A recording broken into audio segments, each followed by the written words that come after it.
There are many videos on the internet that offer a deep insight into what is the traditional mindset. Before the advent of modern liberalism, traditionalism was a norm in some sense, so it was very hard to understand it from the outside perspective. Liberalism changed that equation forever. The remnants of traditionalism that seek to revive it offer an interesting insight into the nature of the movement, for a movement is largely defined by ways it gains power and in what circumstances it is actualized.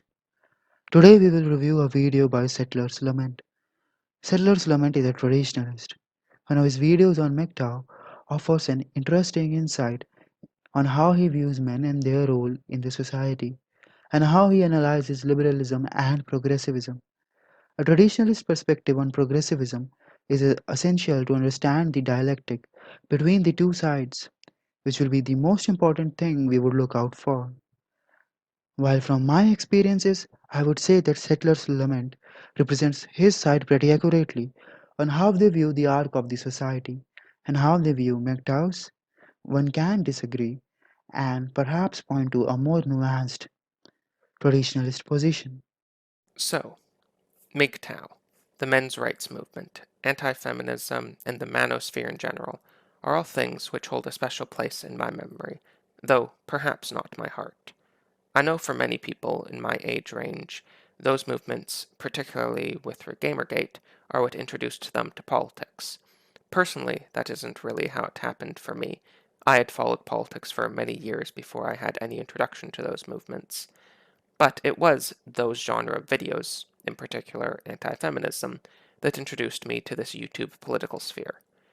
However, I've always been pretty socially conservative, so though there were certain things that attracted me to those movements, I never really felt at home with them the way others may have. For today, I'd like to discuss MGTOW, men going their own way. I certainly do believe that they hold some valid concerns on how society is organized currently, but I think more importantly, they are also perpetuating some very significant errors, specifically in regards to marriage and divorce. It is, of course, very true that the institution of marriage has been significantly perverted in the modern West. Current divorce rates alone are astronomically high compared to pretty much any other time in the past, and we are of course very familiar with the horror stories from family courts and divorce settlements.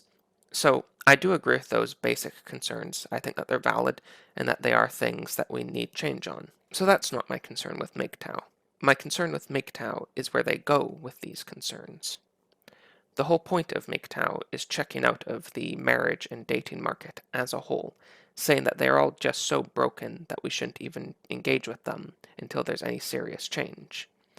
On the micro level, I actually see this reaction as very healthy for some MGTOW members. That is, having known some of these people and watched many of their videos, I think it seems pretty clear that a very common reason that people join this movement is that they were in very damaging relationships. Whether this was from divorce or a girlfriend, adultery, or some other betrayal, the specifics of the relationship aren't really that important.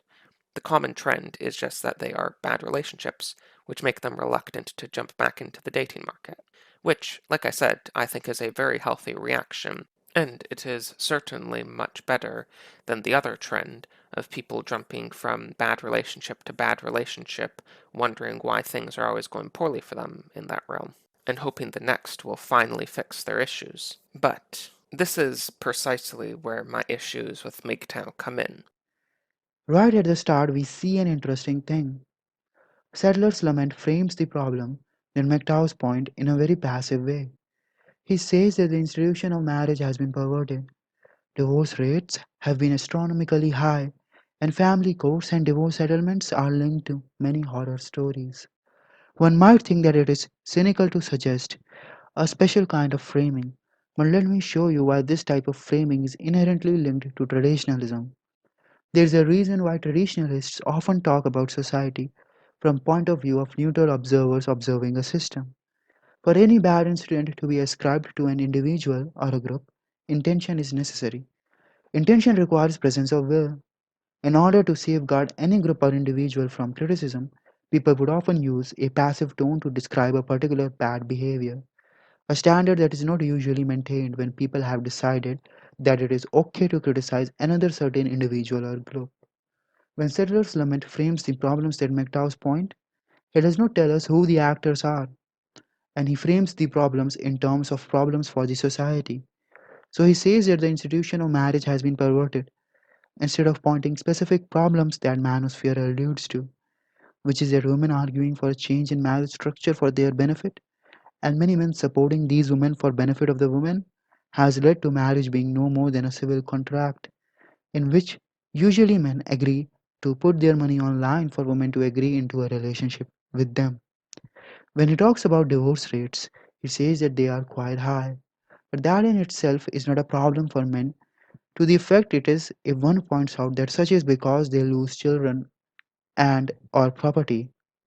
That is more apparent when he talks of horror stories related to family courts or divorce settlements. Of course, Settlers Lament could talk why there should be no alimony, and why at least half of the times children should remain with their fathers after divorce. But instead, his focus is not on the impact on men, but rather impact on society because of this type of organization. Settlers Lament says that because he is a social conservative, Manosphere never felt completely at home with him, though he agreed to certain things they said. This is most probably because, just like feminists want to protect women, and leftists say that they want to protect poor, social conservatives believe that society is something that needs to be protected, along with, of course, women and children. Of course, if women, children, and society are to be protected, the only ones that are left are men, who would assume the role of protector. This also explains why Settler's Lament does not have much problem with MGTOW at micro level, because an individual guy deciding not to marry because of bad divorce laws is not problematic. But if significant number of people become MGTOWs, society, Settler's Lament apparently believes, would be negatively affected.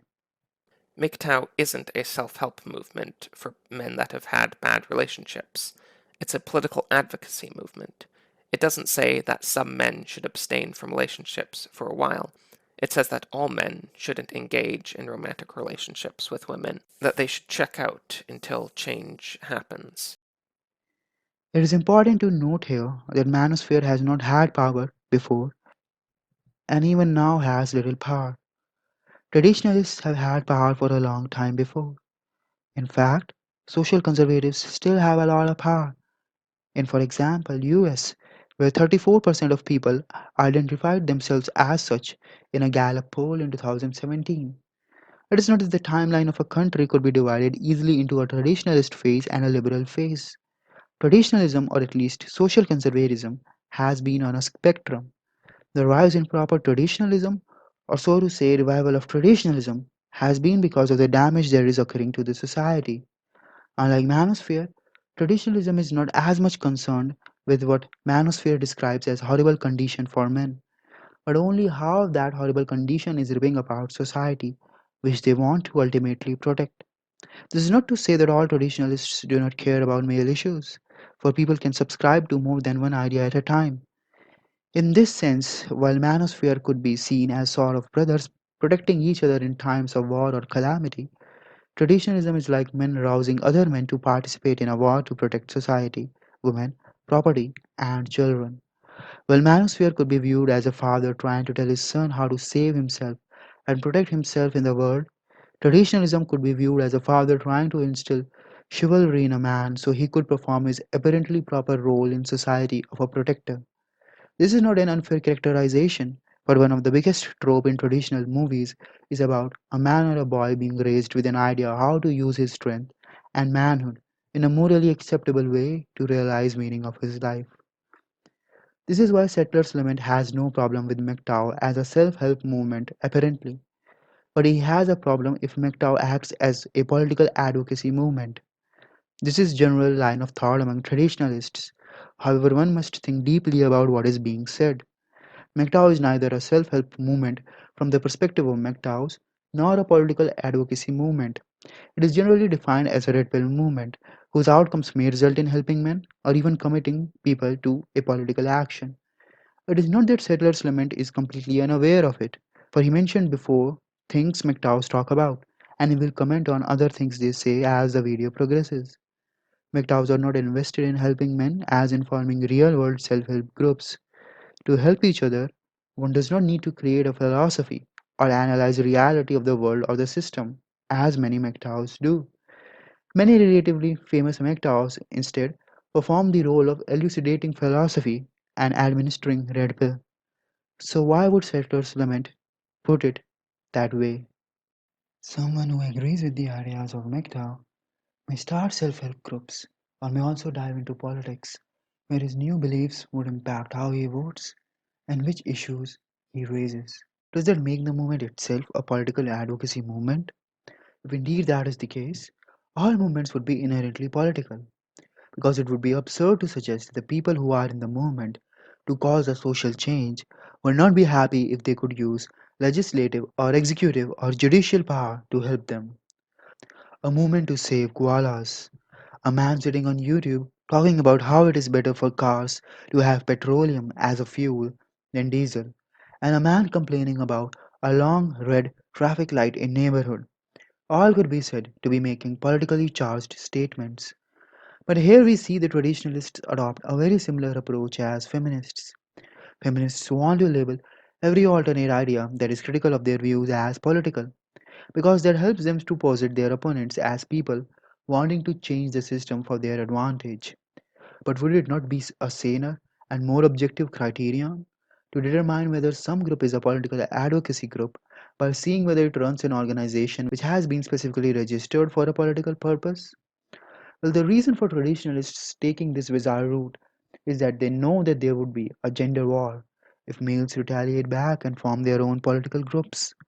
As long as there is some group that is keeping men from literally hanging themselves or throwing themselves off a cliff, traditionalists benefit because it helps them in realizing their goal and takes burden off them.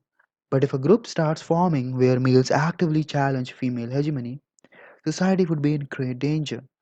Thus, in order to save society, traditionalists would have to be apathetic or be against male advocacy groups, so that in absence of the other side posing resistance, there can be no war.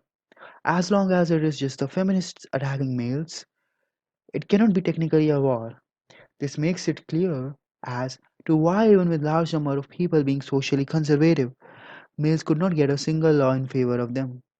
Males were sacrificed by social conservatives in hopes of winning the woman back. This is why West never got rid of alimony, even though women were working in almost equal numbers, because if alimony was removed, marriages would suffer another blow as there would be lesser incentive for women to marry a man. This is also why fathers did not get right to abort, but mothers did. Of course, if fathers were given the choice to give up responsibility of their child, society would face severe consequences because of that. That was thus something off the table for social conservatives. It is kind of like a teacher who allows a child to be bullied so as to not cause a fight between the bully and his victim and lifelong enmity between the two. Yet even then it would be wrong not to dissect the argument of traditionalists. Merely representing them as ideological opponents is not a valid way of critiquing them. So we move on to the criticisms of MGTOW by traditionalists. This conclusion of MGTOW is fundamentally based on three main issues: a lack of understanding of statistics, projection, and a lack of investment with society. Starting with the first, as I said earlier, it is of course true that divorce rates today are absurdly high compared to any prior era. In the United States currently, the divorce rate is about 42%, and the number is similar in many Western countries, though there is a bit of variance. This often causes fatalism among the MGTOW crowd. They don't just see divorce as really common, they will often say that relationships are just totally doomed, you're way too likely to get screwed, and that this is just how all women are, at least today. The term just find the right girl is actually a term which is mocked among these circles because it's just such a crazy idea that you could find the right girl. Now, it is of course true that just telling someone find the right woman isn't very useful advice because it isn't that easy. It would be like telling someone that's struggling with a problem to just work harder and leaving it at that. But the fact is that if divorce rates are such a big concern for these people, there are many ways that they can be controlled relatively well. There are a wide variety of statistics which show which types of relationships are more and less likely to succeed or fail. The issue is that mainstream culture has built up attitudes towards sex and marriage which treats them as disposable and unimportant, when historically marriage was literally considered a sacred oath. So, it shouldn't be too hard to realize that perhaps what needs to be checked out of isn't relationships, but the part of society which treats relationships as disposable. And the stats back this up pretty well. For one example, multiple studies show that frequent church attendance reduced divorce rates by about 50%. So, just with that one thing, you can get divorce rates down pretty significantly. And that isn't the only statistic. There are others which show that abortion and birth control correlate with higher than average divorce rates, while abstaining from those things and practicing things like natural family planning correlate with significantly lower than average divorce rates. Similarly, lower number of lifetime sexual partners correlate with lower chances of divorce, especially for those who are virgins at marriage. Now, I want to be clear. I'm not saying that just going to church or using NFP will magically transform someone into a loyal and loving spouse and eliminate totally the chance for divorce. What I am saying is that these behaviors are very good vectors by which to measure if people are checking out of our modern degenerate culture, which denigrates marriage, and trying to fit into a different alternative culture. But there are many other important statistics beyond those directly related to religiosity, and of course, these are all linked in the description below. One such example is alcoholism. Those who are or ever have been alcoholics have a divorce rate of about 48%, compared to those who are not alcoholics and never have been, with a divorce rate of 30%. So again, just with that one single statistic, if both you and your spouse aren't alcoholics, a 30% divorce rate might not sound great, but it does sound a bit better at least than the 42%. And that's just with one good factor on your side, which reduces your chances fairly significantly. In addition, another factor is similarity to your potential spouse. This probably shouldn't be too surprising, but according to an Australian study, the more similar you are to your spouse, especially in terms of long-term life goals, significantly reduces your risks of divorce. Also, intelligence is another factor. Within the first 5 years of marriage, the chances of divorce are about 20% overall. But for those in the top fifth of intelligence, the chances are only 9%, and for those in the next fifth, the chances are 15%. I could continue to list statistics, but I think I've more or less made my point, which is, if you actually are looking out for what the factors are in increasing and decreasing your likelihood of divorce, it's not that hard to make the 42% divorce rate to drop significantly lower. But this is the issue that I have with MGTOW. I don't actually believe that by and large they want these real answers to their issues. I believe that they are for the most part just projecting their own issues onto society as a whole and saying that this is just how all women are. The statement is simply verifiably false. Divorce rates are not the same among all women, and neither are promiscuity or adultery rates. These are factors that you can control for if you want to. The real solution would be, as I've said, checking out from our degenerate culture. But that isn't the easy thing to do either. Again, it's a lot easier to say that than to actually do it. As you see here, Settler's Lament pokes hole in MGTOW idea, apparently, by pointing out a verifiable fact that the rates of divorce, adultery, and promiscuity are not same across all groups of women. But that is strange because it is hard to believe that MGTOWs believe that the rates of divorce, adultery, and promiscuity are same across all groups of women. Has Settler's Lament found a research that no MGTOW has ever seen? Rather, it is far more likely that there is a straw man working here, and we can quickly find it. Sutler's Lament gives the MGTOW argument before debunking it. The MGTOW argument, he says, is this is how all women are. Of course, if that is the statement, it is instantly disproven, because not all women are divorcees, or promiscuous, or adulterous. But does one really think that MGTOWs really mean that all women have divorced someone, for example?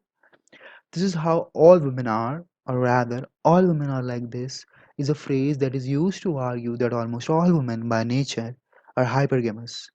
Now, of course, whether that hypergamy results into divorce or adultery or promiscuity is dependent on circumstances.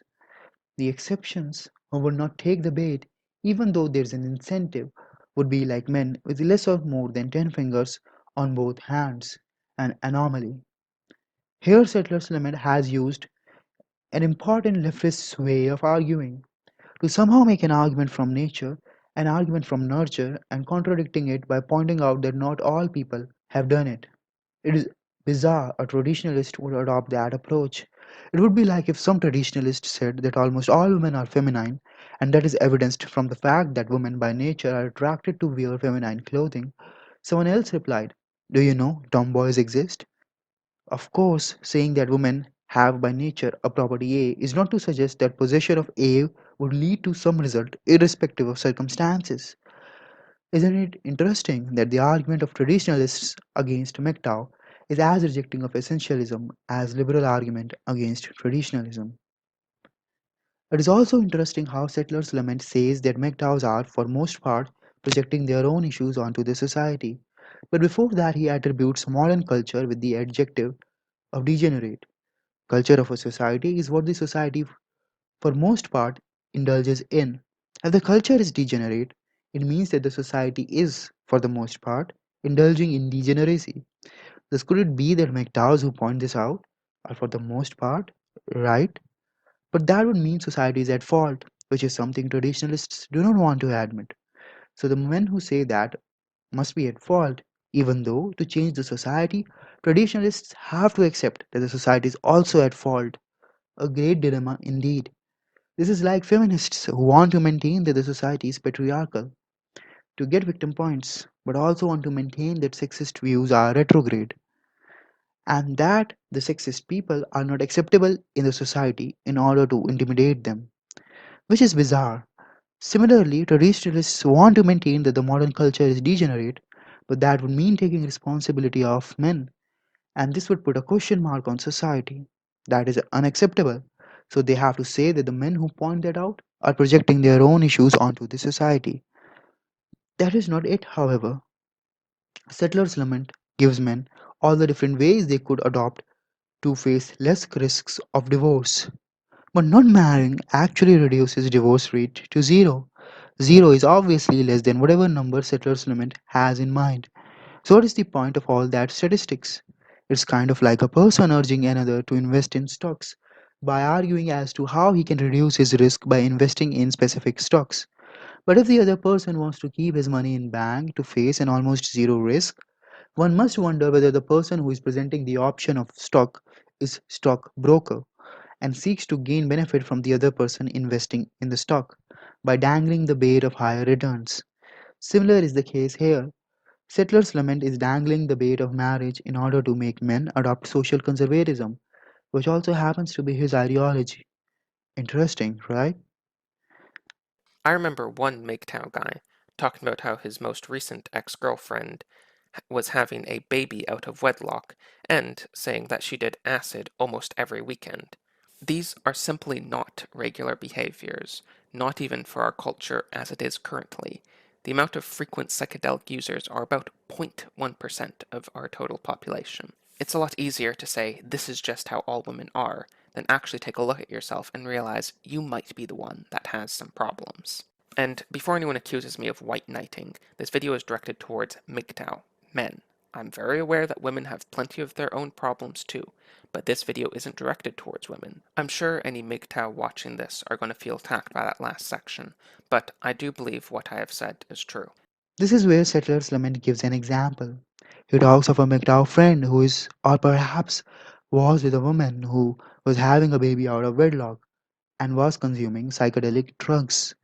Settler's Lament uses that example to pronounce a strange conclusion that it supports his view that McDowells may be the ones who have some problems. What is the problem of his friend, though? Is it that his girlfriend does acid? Remember, we talked about will and intention, and how it is used in strange ways to discredit someone. Here is a perfect example where it is proposed that the man has issues because his girlfriend is taking drugs. Maybe the fault of the guy is that he is still dating a girl who is doing drugs. But considering number of males is almost equal to number of females, there would be someone somewhere who will get a drug addict girlfriend unless he does one of the two things. He remains celibate or does not indulge in marriage to reduce his risks.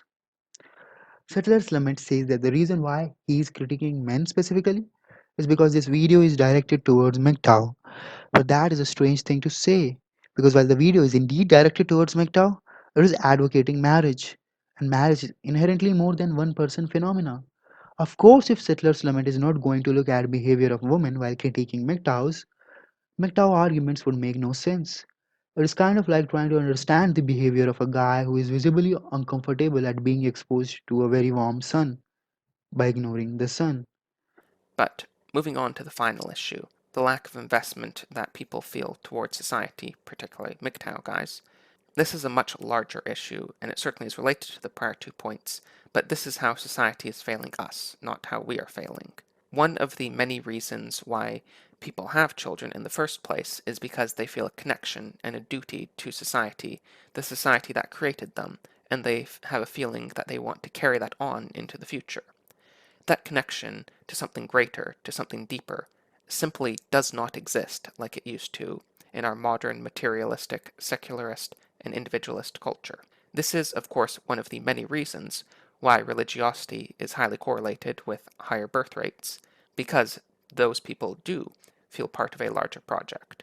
I know the response I'm going to get from MGTOW guys at this point is why should I even care in the first place about having a family, wife, children, that stuff? And really, my main response to that is just that is literally what we are made for. But I do understand where a MGTOW guy would be coming from with such a question. And the fact that such a question could be seriously entertained shows just how deep our problem as a society, just how deep that lack of connection and meaning is. But some sort of niche internet male sex strike, it's not going to accomplish anything. MGTOW isn't going to change family court laws anytime soon. If you do actually have a problem with the sort of culture that produces the issues that MGTOW claims to fight against, then the real solution, as I've said many times so far, is checking out of that culture and trying to build a new one. Then we move on to the last point. Settler's Lament says that the reason why men must pursue family is because this is what they are made for. He then talks about how MGTOWs are not going to change anything, and to cause a real change, MGTOWs must change the culture that is cause of the issues they are facing. Both of these statements are again strange. All of the modern degeneracy is sustained because it is attractive. The biology of humans is created in such a way that they like sex, alcohol, and drugs. It is a knowledge from the ages of primitive men. Of course, having a well functioning family is also desirable, but that is not the only desire. In fact, it requires a lot of self control to defeat hedonism, but hedonism is easy to fall into. Similarly, it is also strange to point out how MGTOWs won't change much. Firstly, because that is what MGTOWs know and often talk about. The goal of MGTOW is not to change state of society primarily. They are not men's rights activists. Their goal is to put the ideas of MGTOWs in public forums so the others can make better decisions. This may lead to actual change in society primarily, or may not. It is also bizarre that Settler's Lament thinks MGTOW is male sex strike. It appears that he is trying to project MGTOW as counterpart to feminists who on multiple occasions have initiated calls for female sex strikes. It is kind of hilarious that for a traditionalist, Settler's Lament is trying too hard to posit some equality between men and women. MGTOW is not about sex strike. It may be referred to as a marriage strike, but even then, marriage strike is not the primary goal of MGTOW. MGTOWs are not marrying to get a better deal, like how workers strike in factories. Marriage does not work that way. The people who are not marrying are not harboring thoughts of marrying someone when they are at ages of 60, and the deal is a lot better. It is about saving themselves. The funny thing is, however, that MGTOW is indeed producing changes. The organic power of feminists has decreased a lot in recent years, at least on social media platforms. While traditionalists like to claim they are the reason behind it, we know that actually it is because of manosphere, anti feminists, Muslims, and transgenders. The alpha traditionalists have come out of their hiding spot. to assert their dominance when the field has largely been cleared of their opponents. Of course, we all know from mere historical fact the traditionalists lost to feminists and have been losing to them since at least last 150 years. In fact, even liberals have criticized feminists more than traditionalists in recent years, and unlike traditionalists, their criticisms have had a significant effect. Of course, many people who were part of manosphere knew that once men would begin separating themselves from women, women would rush to become traditional, and trad cucks would come out of their closets to be savior of the women. Traditionalists believe, like most other people, that their ideology is somehow special, but just ponder over it. What is the difference between the time when traditionalists lost and now? Obviously, if traditionalism on its own could have defeated feminism and degeneracy, we would not be here to begin with. If it does, it is because of something else. What that is obviously clear but irrelevant, because as opined earlier, many MGTOWs really do not care about society now, because they know the fact that society indeed carries a fair share of blame. And while society now rushes to again appease men to save itself from destruction after treating them like garbage when it was indulging in enjoyment, it must be given the same treatment as given to the relatives who only remember you when you are prosperous or when they need you, for that is a minimum requirement to assert your self respect.